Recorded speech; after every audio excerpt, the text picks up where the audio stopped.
The following is a live broadcast of a Lone Star community radio program, recorded and broadcasted live on irlonestar.com, Conroe's FM 104.5, 106.1, and facebook.com/irlonestar. For more information on this show, please visit our show page at irlonestar.com/shows. To sponsor or donate to this program, visit our donate page at irlonestar.com/donate, or email us at lscrstudios@gmail.com, or give us a call at 936-666-1084. Lone Star Community Radio production and broadcast is possible by folks like you.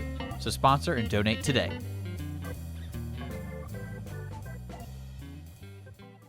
Hi, this is Buck Yeager, and you're listening to Lone Star Community Radio on 104.5 KCZW LP Conroe and 106.1 KZCC LP Conroe, and worldwide on irlonestar.com.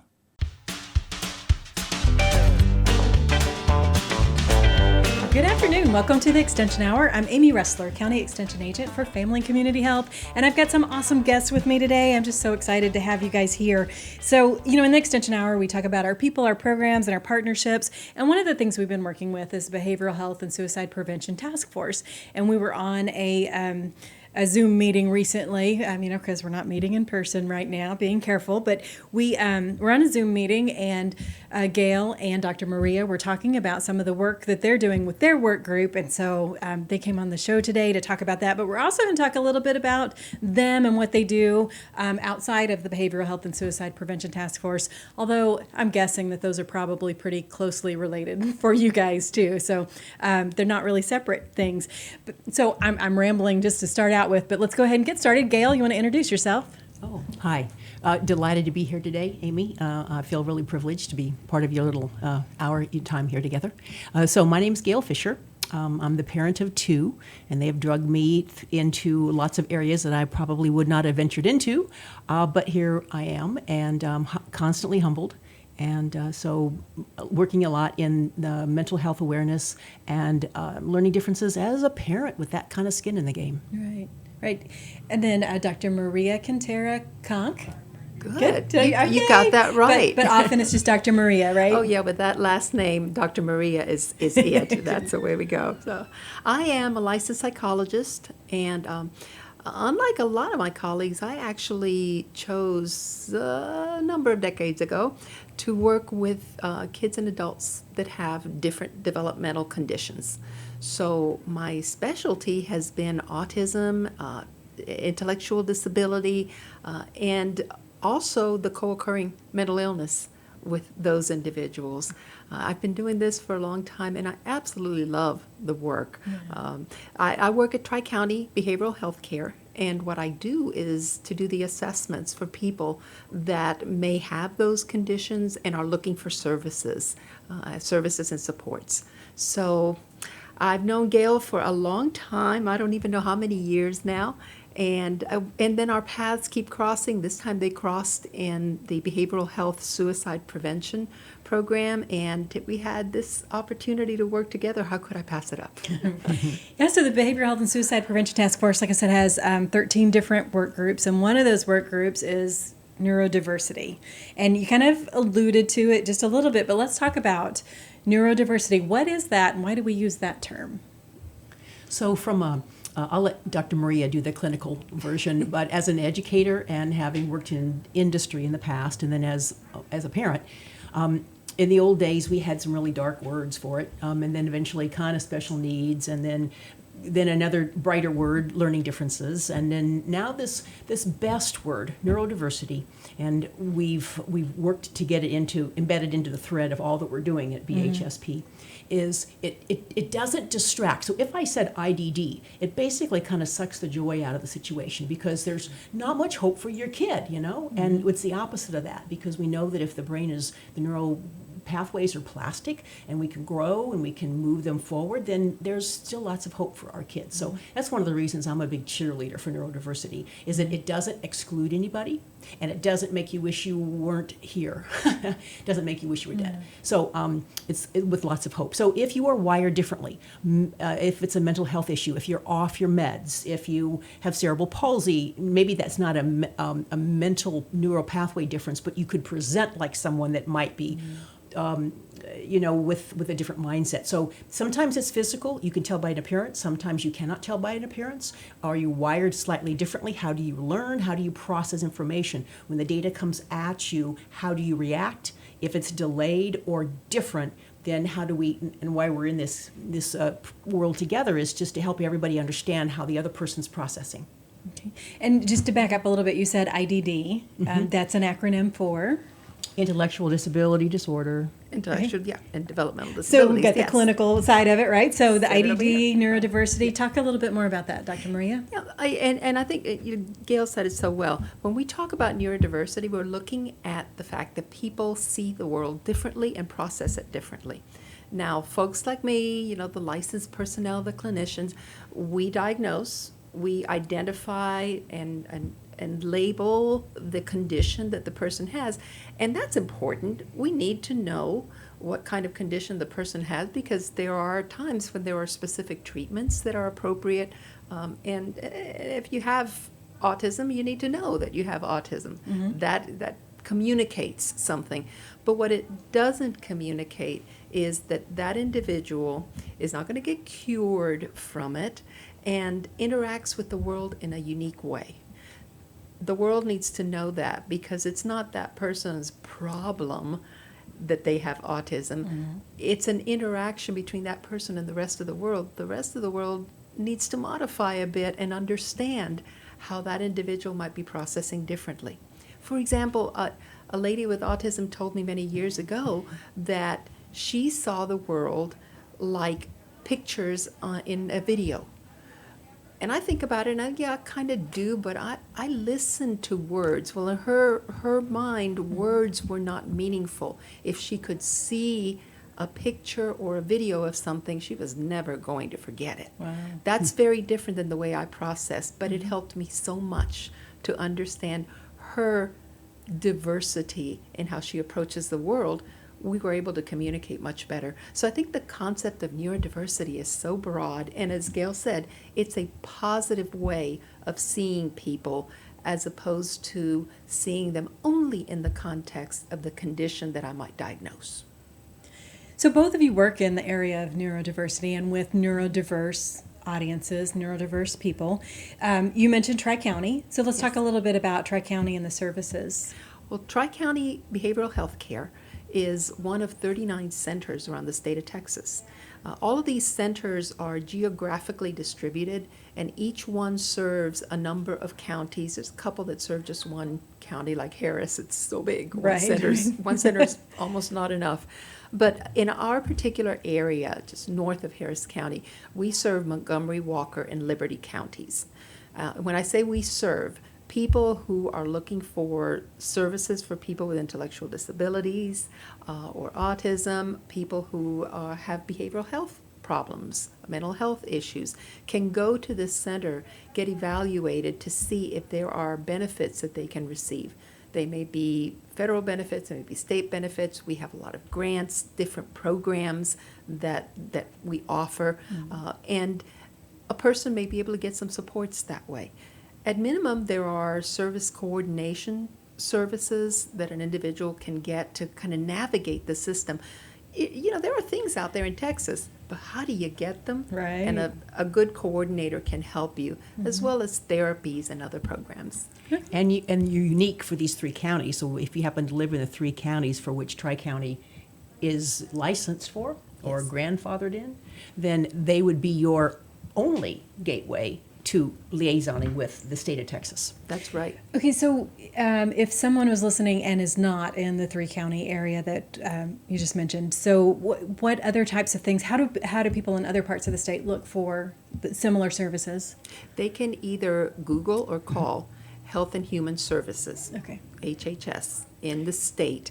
And by county, they will tell you which center serves your area. Okay. Every county in Texas is served by what is called an authority. That's the name that the state Right. gives us, either a mental health authority or a local intellectual developmental disability authority, which has the horrible acronym LIDA, but we have to have acronyms. And you can find it in Google too, because I've helped people find by which county they're in. So if you Google L for local, IDD for those words that we don't want to say out loud, he who has no name, and then authority. So local LIDA, and then they have a very special relationship with any citizen in any of those counties. And in fact, TriCounty has a special thing that transcends into Harris County outside of year 3, and that's helping some of the families with ABA That's resources. right. We have, and this is kind of neat, HHSC granted us money to serve children with autism, ages 3 to 16, through applied behavior analysis. We're very fortunate in this area. We have a lot of private therapists that work with applied behavior analysis, but it's not an inexpensive service. It's a very expensive service, and a lot of families can't afford it. Even good, hardworking families, we're talking a lot of zeros that have to be 4 or paid. 5 when I was paying it. Yes, 4 or ma'am. 5,000 a month. Wow. But at TriCounty, we have these services that are actually subsidized by state grant. So between, again, ages 3 to 16 children that have a recognized diagnosis of autism, I do also assess kids for autism. So if a child is suspected of that, they can call TriCounty, say, the parent can call TriCounty and say, I think my child has autism. We can do an assessment. If we identify them, then they can have access to those services. And that's pretty neat. That ABA is an evidence-based practice for folks with autism that really shows some progress.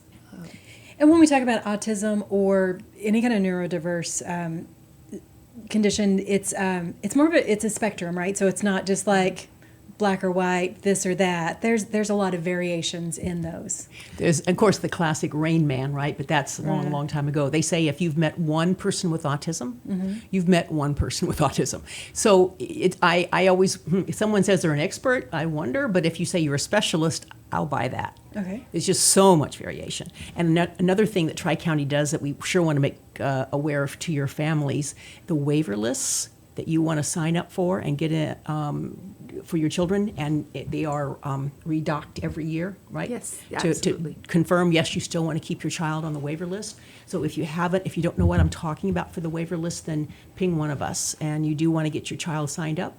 Hopefully you never need those resources when they get to the top of the list, but it's a long list, and the resources are designed to help your children with independence when you're not here. So Yeah, this is really, and I'm so glad that you brought that up. A lot of families think, well, I'll wait because the public schools do a good job. They provide education and so on. I'll wait till my son or daughter is ready to graduate, and then I'll check out and see what my center can offer me. And I'm saying no.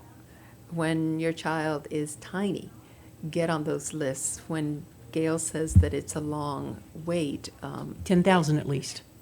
13 to 14 years a person can be on the interest list and be waiting for those services. The services are a comprehensive array. It's a benefit. It's a Medicaid benefit. And even if a person doesn't have Medicaid, they need to get on the list, because by the time that son or daughter is 18 years old, they might be looking at Medicaid. They may not be able to hold a full-time job or get medical coverage. And so if they've been waiting on the list all that time, you want your name to come up on the list to be able to then access some services. It really just takes a couple of minutes to get the name on the list. And as Gayle said, then about once a year, get a phone call from us saying, are you still interested? Please say yes. And that could be a lot of benefit for the future. So. Right, because there's a lot of things that can be done along the way to help adapt. So either the neurodiverse person or those that care for them and interact with them, there's a lot of things that can be done along the way to make it a little easier. And is that kind of what you do in your work? Yes. Okay. In fact, it's a special concept called early intervention. Early isn't yesterday with lamentations and shoulda, coulda, woulda, and it surely isn't tomorrow with delays and procrastination. It's today. So with your child's learning, with your interventions, no matter what happens, today is the most important day of your child's learning. And those neural pathways are important, and we do all we can to help them with redirects, and the immune system comes into play here. So I've had to pay a lot of attention to methylation with my kiddos. I've got one child that's an awesome young person. I'm an ally, so those of you know what that means, of gender issues, who's with mental health awareness and is on medication. My younger boy is not, but we're doing everything on a very rigorous daily basis with nutrition and neurotransmitters to help him with his clarity, focus, school, which I'm sure we'll talk about school supports here, you know. Sure. So yes, absolutely, and early, so parents don't put it off. Remember that today, and don't have guilt about yesterday, and don't have fear about tomorrow. Just do it today and have joy and peace. So tell us a little bit about Getting Sorted. What is that? So when my kids started getting diagnoses, official diagnoses, it was like really changed what I did with my adult life. So all of it, I was in education at the time, a past experience in industry, petrochemical construction. And then midlife crisis, so I'm working with kids, just a general educator, 4th through 8th grade generalist, alternate certification. And then, lo and behold, my kid gets a diagnosis, almost dies from an anaphylactic reaction to fire ants. It opens up ASD. What are you talking about? And before you know it, I'm up to my nostrils in learning differences, and what do we do about that? So so I became an adjunct. I finished my master's in educational technology. I switched to a specific, focus on the neurodiversity. Back then we just called it learning differences. And then when I graduated, someone said, hey, why don't you do this? And then somebody else said, hey, go over here and be an adjunct, which I am at Lone Star. And then we started a group for the siblings, and someone said, hey, why don't you make that a nonprofit? And so it's just kind of grown. It's evolved just as somebody has needed something in this world that and the resources aren't there. So there's a bazillion people doing wonderful things, Dr. Maria's team and many other teams, but there's gaps. So Getting Sorted has just been my version of trying to help in the and document everything that I've learned because of my kids. And then making sure that it's there, so for the coming families, for the kids who aren't even born yet, or the to help prioritize, because when you first get, and you parents that are listening, you know how this feeling is. You know something's wrong. Your kid's not keeping up with peers, and then all of a sudden somebody says these words that just bring you to your knees, and you start to wonder, what are you going to do? Well, if you have to start from ground zero on prioritizing your interventions, that's a tremendous amount of churning and learning, and there's not enough time in the day to do all the things that you've got to do for your other kids and your job and your spouse and the world in general. So what I've tried to do, Amy, is just, and this is why I'm so humbled, is to document everything that I've learned from the fantastic experts that have been in it before me. Mm-hmm. And so we always sit on the shoulders of giants. Right, and from the methylation, immune system, through learning, through behavior, through everything else that you can think of. So if you have a child that's not keeping up with peers, all of a sudden your life is going to have to be, everything is going to take longer. It's going to be more complicated. There's nothing that's automatic anymore. But you got to get your own head out of that worry and fear, and it can't be about you, and you're now trying to focus on the child, and where do you go for those resources? At the same time, there is self-care, and at the same time, there is behavioral health, and so it just really complicates things. So if any of us can help leave a trail of breadcrumbs, the wider the better, the denser the better, and help each other, then aren't we supposed to? And we have the tools these days, right? Look at the studio, look at everything that A&M's doing to help, and everything that TriCounty and the websites that we're trying to build in the databases. We didn't have that 10, 20, 30 years ago. For those generations, I have cousins that just stayed in the basement their whole life, right? Mm-hmm. That's no way to live. So we're not stuck with our kids like that these days. So anyway. So, and you're very, very passionate about what you talk about, and that's one of the things I appreciate most about you, Gayle. So, the Behavioral Health and Suicide Prevention Task Force is very fortunate to have both of you on that. So, what we're going to do now is we're going to take just a little bit of a break. We're going to come back and we're going to talk a little bit more about what the Neurodiversity work group is doing. And you guys have developed a really great visual for helping communicate, particularly in crisis when we're perhaps to the point of contemplating suicide. And so we'll talk a little bit more about that when we come back. But I am Amy Ressler, and I've got Gayle Fisher, and I've got Dr. Maria Quintero-Conk with us, and we are talking all about neurodiversity and the Behavioral Health and Suicide Prevention Task Force here on the Extension Hour. And we'll be back right after this.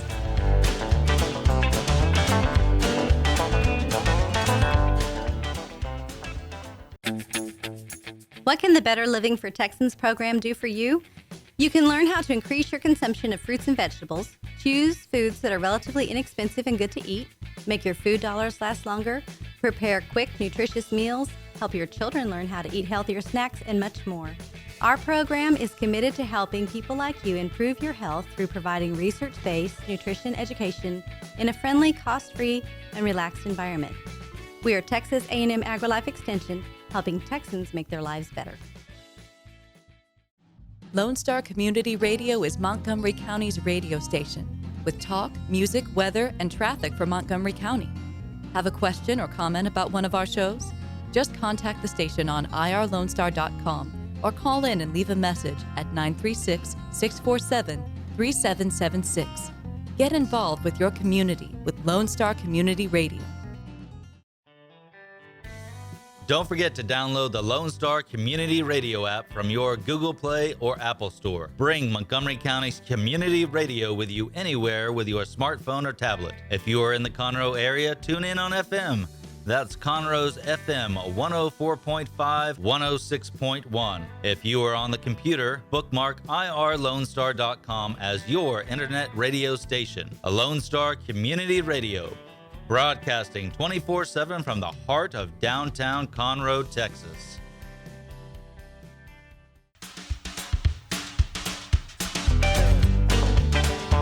Welcome back to the Extension Hour. We're here with Gayle Fisher and Dr. Maria, and we're talking about neurodiversity.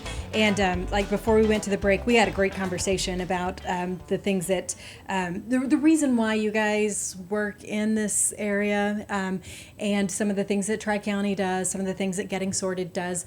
We talked about neurodiversity, what that means. It's just, it's a nicer term, a more descriptive term about Positive. the differences that people experience. So one of the things that you guys have been doing is working on one of the work groups of the Behavioral Health and Suicide Prevention Task Force, and that is the Neurodiversity group. And I know that you're also involved in some other groups too, and we can talk about those if we have time. But I really want to focus on what you guys are doing in terms of helping those with neurodiversity and suicide prevention and behavioral health. So there's two different parts of that, right? So behavioral health and sometimes we say mental health, but behavioral health, there's some similarities. It's mostly just semantics in terms of those words, but mental health, behavioral health, and then suicide prevention. And can that be extra challenging for someone who's neurodiverse, or how you handle those differently, right? We do in many ways. Mm-hmm. The reason why this particular group obviously draws our attention because of our background, but also because it's so under-recognized. In fact, folks in general don't recognize that people who have perhaps more limited intellectual ability, who do view the world differently or have these developmental diagnoses, they can also become so depressed, so hopeless that they want to end their lives. But what happens, which is particularly distressing, is that they'll say, I don't want to live anymore. I don't want to be here anymore. And the response will be, oh, don't worry about it. You don't need to worry about that. And of course, since they're supervised, they're not going to hurt themselves because there's always somebody watching them. But just think about how awful it is to be living with that sense of I'm worthless, nobody cares about me, to be living in a world where there aren't as many friends, because we're talking about a population of people that aren't really socially adept. They're more isolated, so by definition, they're more separate from their community, and now they're feeling despair. I often talk about, do presentations on suicide in this particular population, and point out that psychological pain isn't defined by your IQ level. Pain is pain. Mm. And so we got together and said, this particular subgroup, hats off, by the way, to Judge Mack for including this group, because many efforts wouldn't even think about it. It wouldn't be on the radar. Yeah. Including this group and being able to lead it, thinking about, the first thing is raising awareness, getting people to recognize that, yeah, folks really do try to commit suicide and can succeed. They may not be able to get a gun, which is the most common way, for example, for men to commit suicide, especially in the state of Texas. Mm-hmm.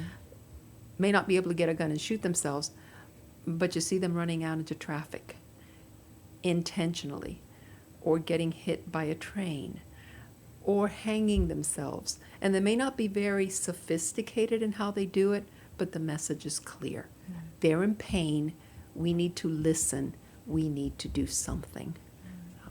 So one of our previous shows, we had Cami Hazim from the American Foundation for Suicide Prevention, and she was talking about some of the warning signs and ways to talk with people who might be considering suicide. And she mentioned how sometimes it's what we may think is counterintuitive, right? So we may think, don't worry, things are not so bad. Just look on the bright side.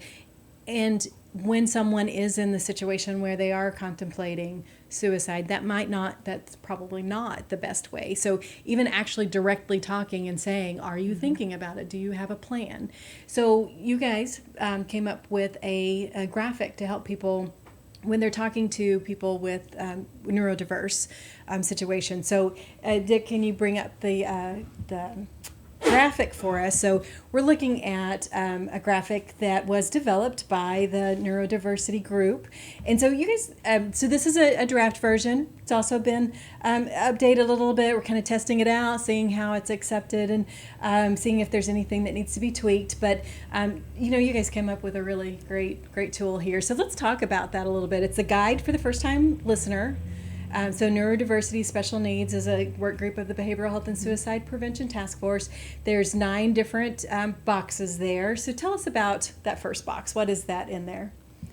Well, as you said, the whole idea is to give the listener some guidance. We think about the person who's in pain, we need to do something, but it is awkward and it is a little uncomfortable for us to hear somebody say, I want to kill myself. Mm-hmm. Our reaction is often to go, no. It's okay, and to run. Well, mm-hmm. that, of course, tells the person your message isn't that important. Right. So right out of the gate, we're saying, yes, first thing to think about is to ask, are you thinking about killing yourself? Are you thinking about suicide? It's okay to use the word. It does not cause people to go out and do it. It doesn't give them permission. On the contrary, it validates them and starts to create a safe place. And that's what we've got here is trying to give the listener some pointers about things that you might say. You don't necessarily have to go lockstep through it, but these are some things that you might actually use as guides for the person, for what you might say to a person. And Gayle? in fact, from just a parent standpoint, my older one, we had these words. I remember my child trying on clothes in the closet upstairs. This was after the turmoil of John had kind of subsided, and I kind of had a groove on for what to do for a young kid in the spectrum. And then my older child, who I had really kind of thought was going to be just no trouble, right? But all of a sudden something had happened, and there were the words, I just want to kill myself. So to all the parents that are out there and all you potential first-time listeners and real first-time listeners, when you hear that, you definitely want to ask, do you have a plan? And that's why we wanted to put this here, is that's if they do have a plan, then particularly pay attention, please. If they don't, then if they're just attention seeking, there is no just about that. It's time to do something. But if you asked, do you have a plan, and they said yes, then definitely you need to ramp up and get extra attention. So as Dr. Maria was saying, and Amy, thank you for bringing this in, we've had about 3 or 4 teams of some international, some young people, some officers, some cops, retired cops, some moms, some educators, a little bit of a beautiful, in the fancy pants world of education, we call it a pilot testing, and we do rapid reiteration and all those buzzwords, just to say that we followed best practices with this to get a lot of input from people that would be a tool. And we have the second page, which has no text. So just imagine the second page, flip side, head-to-head, double-sided page, and we're imagining kind of like a laminate quality. So any kind of a first responder or a first listener, they could 3-hole punch it if they wanted, or it could be on your device and you just have it to show. And then the backside just doesn't have the text. So it's not like a leading question. And it might be better for someone with a higher or a lower, and I hate to say that, mode, depending on their expressive language and their auditory processing and their receptive language and all of that, all those clinical words. But just give you something to start talking about, right? Right, and to listen. Right, and then the next one there, your feelings matter, and asking what are you feeling right now. That's kind of what you were talking about earlier, helping to validate.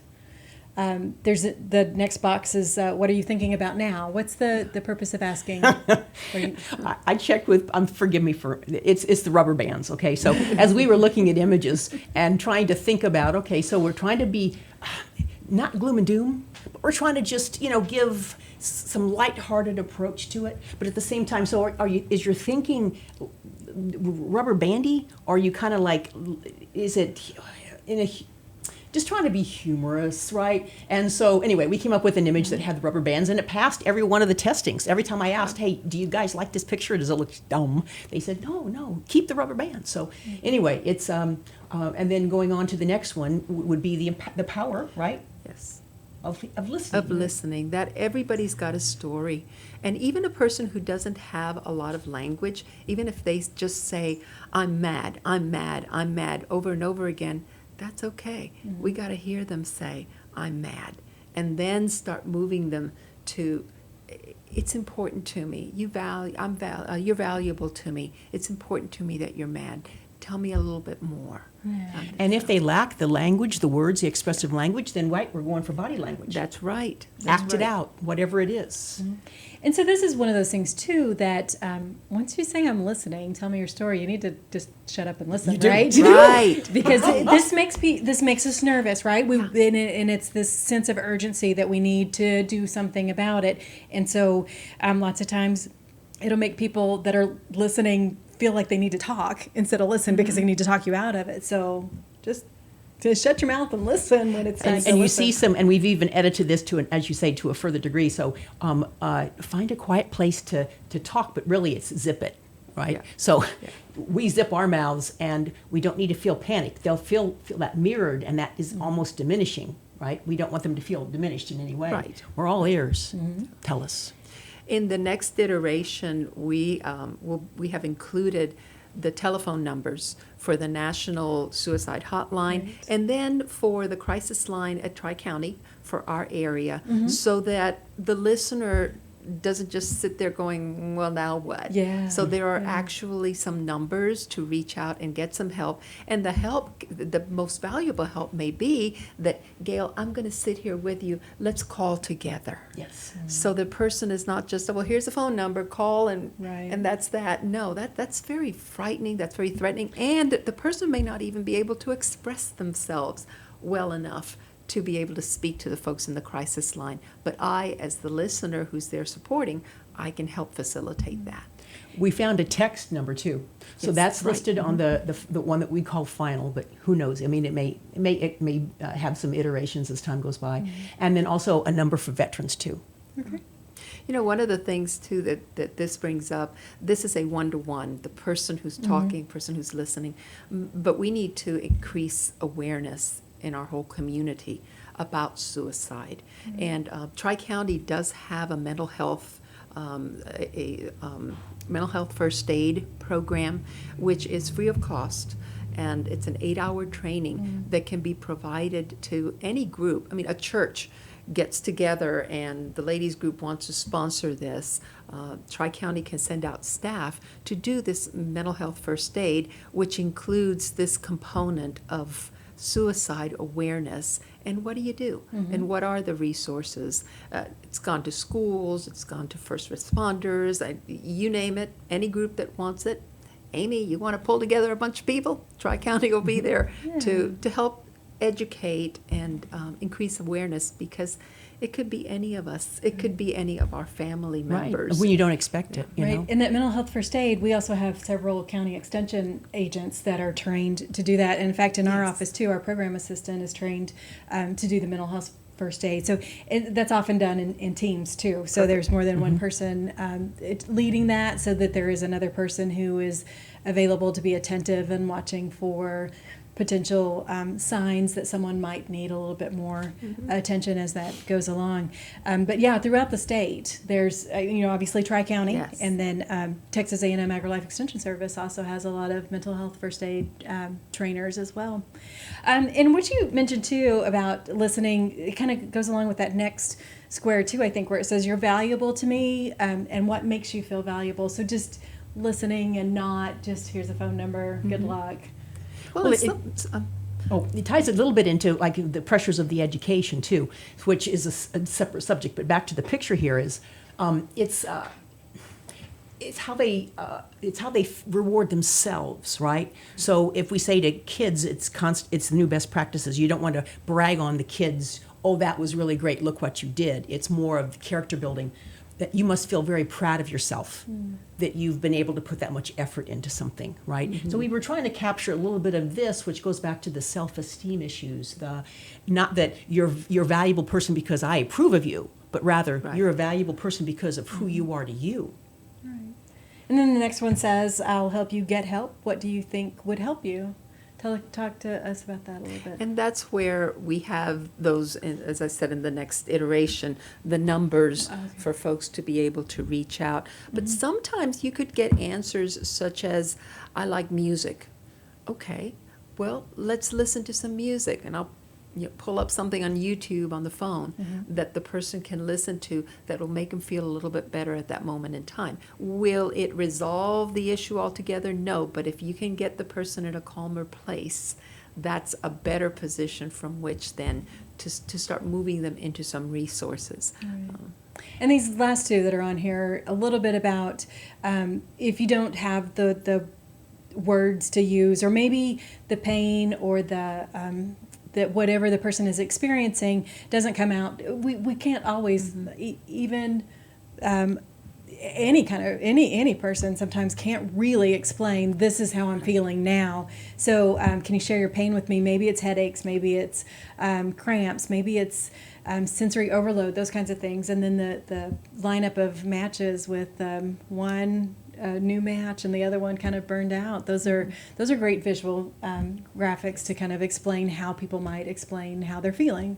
And also reminders to us, because again, talking about a population that may not be very verbal, may not be able to express themselves. Just think, if you had a really bad toothache and you had no way of communicating it, and it's there day after day, week after week. You can't eat very well, and everybody's telling you need to eat, but you can't eat very well. How do you communicate that? At some point, it's going to get pretty desperate. Right. And people start hitting themselves and really inflicting some damage because they had a pain. So it's also a reminder to us that sometimes people's terrible behavior that somebody else described is really a cry for help because there's something going on with them physically.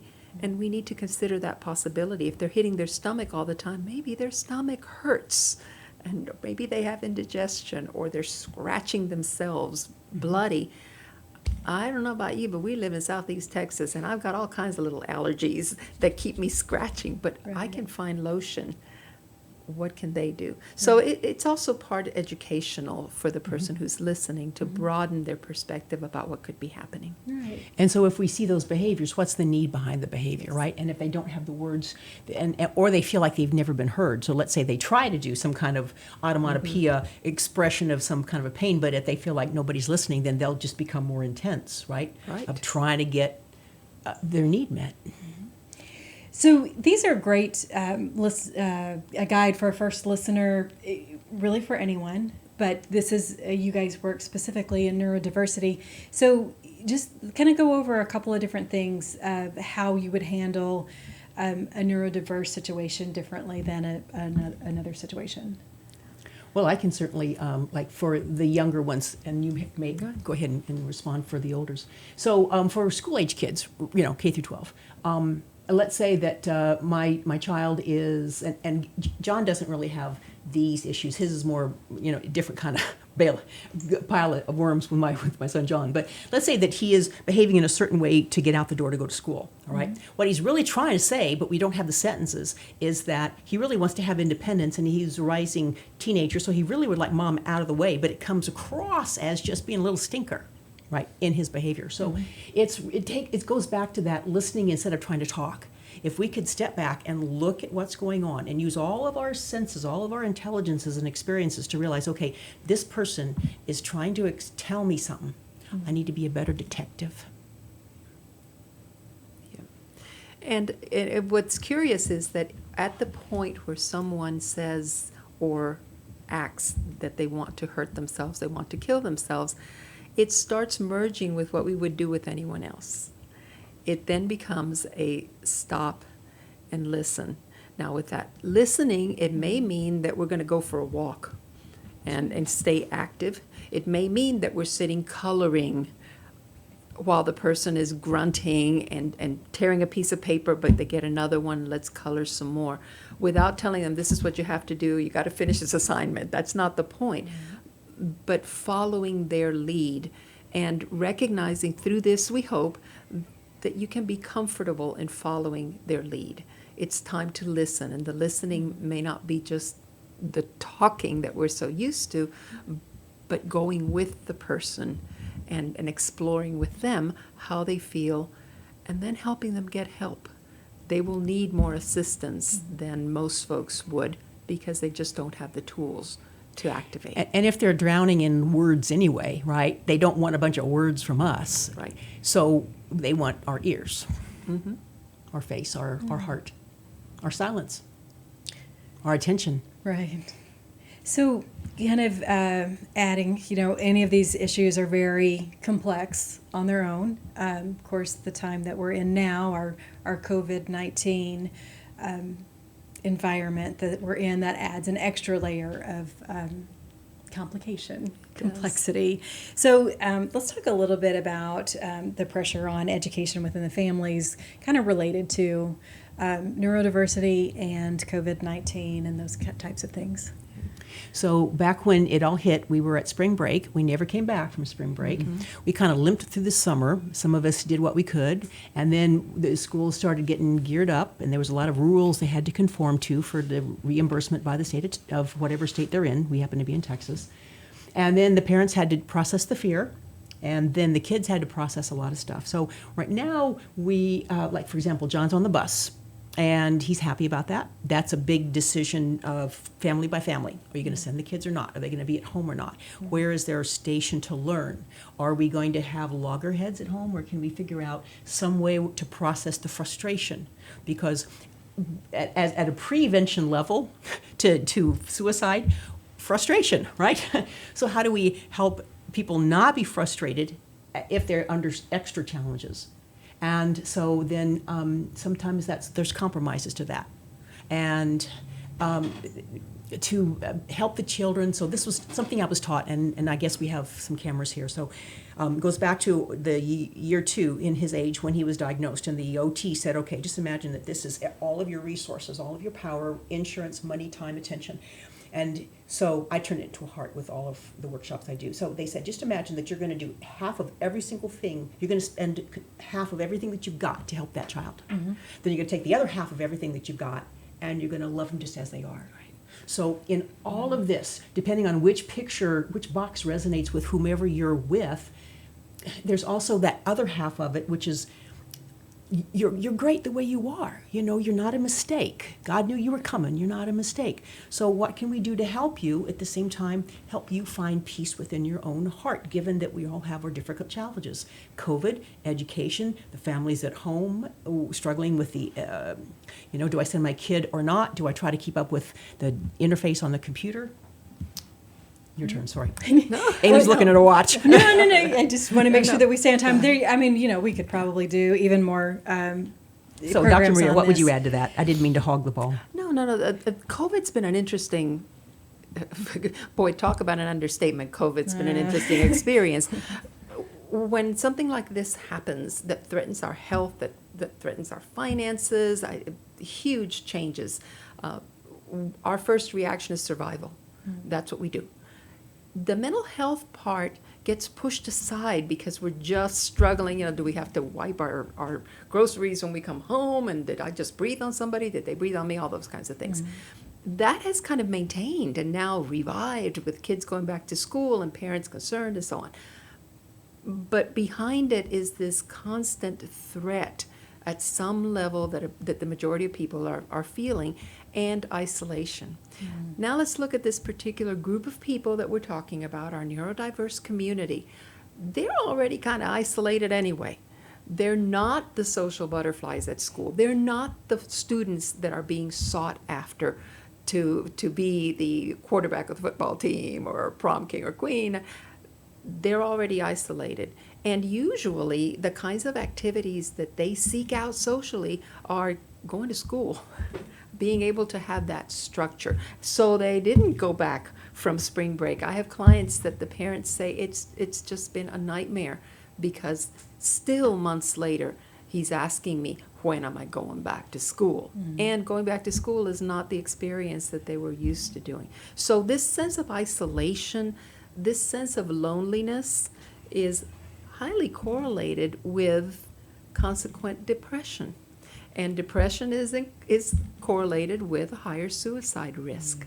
So we've been talking about what do we do? What could we as the behavioral health support, suicide prevention group do to support folks that have these special needs? I've been looking at ways of combating loneliness. Could we leverage some of the resources that we have now, particularly those online resources, to start bringing people together and creating that community, those connections that help people feel less lonely, including the families, by the way, especially those families that their supports have been gone. You get that little respite when your kid's at school, and that's not happening now. And on top of that, you're going to have to become the teacher, the special ed teacher. That's a tough one. Just to coincidentally, TriCounty has actually set up a COVID-19 support where folks can call in. You don't have to be a TriCounty client to access this, to help families get resources and find supports. Look for residential supports, financial supports, whatever they may be eligible for. So folks can certainly call TriCounty to get some of that information about things that might be out in the community. But ultimately, I think loneliness is one of our biggest battles. So let's share how to get in contact with TriCounty to get more information about any of the topics that we've talked about. But you mentioned the COVID outreach program in particular. Yes, that was a brand new one that we've actually been able to develop with some COVID funding. And it is, I have to look at it because it's got its own number, and I will give the number, but I can also tell folks at any point in time you can just call the main number at TriCounty and they'll funnel you to the right place because we've got a number for just about everything. Do too, yeah. The main number at TriCounty is 936-521-6100. The number for the outreach program specifically, if you want to call directly, is 936-521-6333. 331. And again, it serves Montgomery, Walker, and Liberty County. And I've got a little flyer that they gave me, and I thought, wow, I've got a flyer. This is fantastic.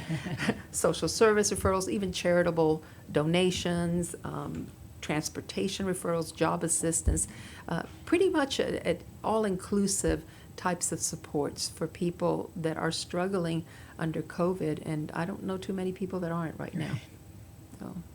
And there's online resources as well. I mean, if nothing else, you can Google TriCounty Services. Absolutely. There's what is TriCounty Mental Health Services, right? TriCounty Behavioral Health. Behavioral health. TriCounty Yep. Behavioral. And be real careful, because when you Google TriCounty, you get something out in Montgomery, Virginia. So we don't want the Virginia one. We want our TriCounty Behavioral Health. And then gettingsorted.com also has a lot of resources on that as well. Yes, we are. It's a great age to have some of these. I mean, COVID outstanding, but a great time in history to have some of these challenges because of the tools. So Zoom has actually turned out to be a real blessing for a lot of the collaborations that we're doing, from our first responder supports when dealing with neurodiversity, which is kind of a cousin to what we're doing at BHSP here, and then all of our other collaborations. So some new ones, right, that have popped up. Gamer Attitude is one. The sciences of the brain, education, and neurodiversity. We were talking about what our next iteration or next project's going to be, which is getting ready for the holiday blues and doing some connection, setting up some Zoom groups. Maybe one that does electronic games, digital games, building community, or we've got a couple of people that really want board games, which is a little bit more of a nuance. One of our interns from Sam Houston State has a Twitch channel, so we're figuring out how we can do like game voiceover. So that's, I don't know if we are getting off your agenda here and how your time is, but certainly the ability to collaborate and make something happen in this day is so easy. Multiple websites. So our teams run two separate 501(c)(3)s nonprofits, one for the siblings, one for workplace readiness. When we see a need, some of us are more constrained by corporateness and some of us are less constrained by that. And we can put together some amazing collaborations, even with some of our teams. We know folks down in the greater Houston area that are doing similar things. And of course, you have a wealth of information with all of your contacts too. Sure. And then, so the Behavioral Health and Suicide Prevention Task Force is also working on putting together a website, communityhelp.org. So I often tripped over that because I always want to say community health because that's what I do, but it's community help, so HELP. And that's going to be just kind of a holding place for all the different work groups and the resources that are available. So that'll be another great resource that's available that anybody can access as well.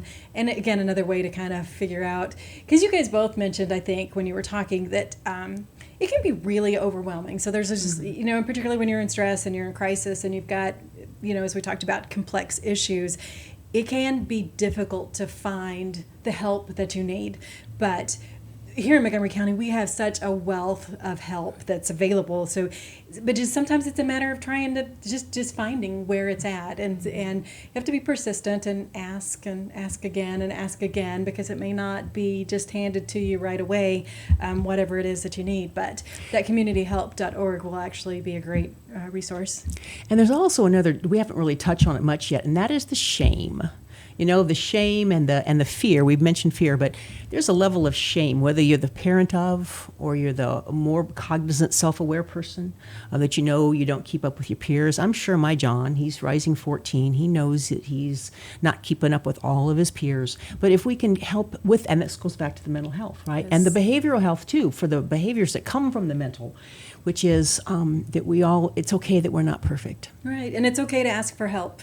And I think, so we've done several shows on different aspects of the Behavioral Health and Suicide Prevention Task Force, but just kind of in general, good mental health, good physical health is, it's okay to ask for help. None of us are perfect. We all need a little bit of help. So asking for it, finding it is a good way to do that. And so hopefully listening to this show has been helpful for people who are listening. We're here every Friday, right? So we do the Extension Hour where we talk about our people and our programs and our partnerships. And it's been a wonderful partnership with behavioral health and suicide prevention. And it's so great to have you guys here and those types, to be able to highlight the resources that are here in the community. Other cool thing about the Extension Hour is it's recorded, so it's available on podcast. You can go back and listen. So, a couple of weeks from now, someone may go, oh, I missed that show. You know what? You can go back and listen to it online. And, you can say, well, what was it that Dr. Maria said? Or Gayle was talking about that thing, and I'd just like to learn more about that. So you can go back and listen and find more information. A couple last thoughts that you guys want to share before we sign off. Well, it's a beautiful word, neurodiversity, because it means if you're genetic off or one or two genes off, your life's not over. If you have any kind of a slight difference, it's okay. And that there's hope. So that's what we want you all to walk away with, is the great hope that you have because you're still alive. And your brain is plastic, and you can, and with neurodiversity, you're not left out because of, some other old bad word. Right. And you're important and you matter, and we want you here. All right. Thank you guys so much for being here. We'll be back next week. I'm Amy Ressler. This is the Extension Hour, and we'll see you soon.